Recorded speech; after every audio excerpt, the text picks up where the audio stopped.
Louis Armand Ouali, ancien ministre de l'Environnement et ancien député, a été nommé conseiller spécial du président du Faso, chargé des affaires politiques et diplomatiques. Le portrait de l'homme dès l'entame de ce journal. Risque d'inondation, à qui loin les habitants vivent toujours dans des zones inondables et ce, malgré le refus des autorités de les soutenir en cas de sinistre. À suivre le point de ces sinistres d'inondation dans cette édition. Mesdames et messieurs, bonsoir. Bienvenue à Savane Soir. Un agent des douanes en poste à Seba, dans la province du Yaga, dans la région du Sahel, a été tué par balle hier soir à Banyamaba, localité située à une trentaine de kilomètres de Seba. Selon des sources sécuritaires locales, l'assistant des douanes, Bampobe Joël Bondé, a été abattu par deux individus armés non identifiés hier mercredi aux environs de 18 heures.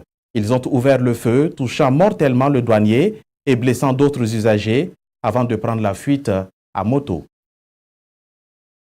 Cette nomination à la présidence du Faso a une importante charge politique. Il s'agit de la nomination hier en Conseil des ministres de l'ancien ministre de l'Environnement et ancien député Louis Armand Ouali. Ce membre fondateur de l'UPC de Zéphirin Diabré rejoint donc le palais présidentiel de Kossiam au moment où le chef de file de l'opposition accuse le chef de l'État de s'occuper plus de sa candidature en 2020 que de vrais problèmes du pays. Jean-Arnaud Savadgo nous présente le nouveau conseiller de la présidence. Peut-être que le chef de file de l'opposition avait raison de dire que le président du Faso, Roch-Marc Christian Kaboré, est très préoccupé par sa réélection en 2020. C'est en tout cas un autre coup de poignard qu'il vient de donner à son principal adversaire politique, Zéphirin Diabré. Louis Armand Ouali était, jusqu'à son éviction de l'UPC en 2016, premier vice-président de ce parti. Est-il parti avec des secrets de ce parti? Telle est la vraie question.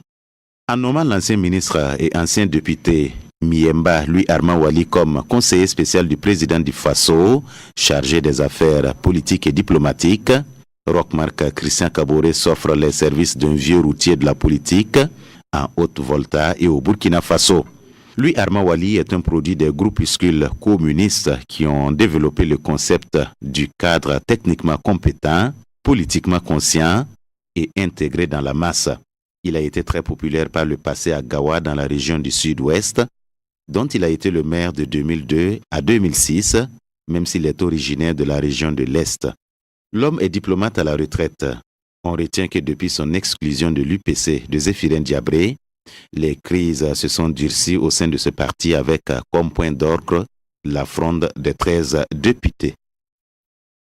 En bref, des ambassadeurs et consuls généraux apportent leur contribution à la mise en œuvre du PNDS. Réunis au ministère des Affaires étrangères dans le cadre de la 14e conférence des ambassadeurs et consuls généraux, ces diplomates échangent depuis ce matin sur les orientations politiques du pays afin d'assurer la mobilisation des ressources financières au profit du PNDS. Il faut noter que ces assises sont une première depuis l'arrivée au pouvoir du chef de l'État, Roch-Marc Christian Kaboré. Les acteurs œuvrant dans la promotion et la valorisation du Faso d'Anfani ont été récompensés. Parmi les 12 personnalités les plus influentes dans le port du Faso d'Anfani en 2018, figure le PDG de Savane Media, El Hadj Aboubakar Zida, dit Sidnaba. Il a reçu une attestation de reconnaissance. Suivez plutôt. C'est après des enquêtes que le réseau national des acteurs du patrimoine culturel a porté son choix sur le PDG de Savane Media. Nous avons pensé que c'est ici aussi, ça rentre dans nos patrimoines culturels et pour faire beaucoup la promotion aussi de nos braves artistes qui se donnent aussi à la fabrication de cet ici. Nous avons mis un jury en place qui a tourné pour faire les enquêtes et au sortir des enquêtes maintenant, il y a eu 12 nominés et le PDG aussi de Savane FM fait partie de ces nominés. Le réseau national des acteurs du patrimoine culturel est une fêtière qui regroupe tous les acteurs intervenant dans la promotion et la valorisation du patrimoine culturel burkinabé. Un patrimoine dont le PDG de Savane Media fait la promotion à travers la radio et la télévision. Je n'ai jamais imaginé que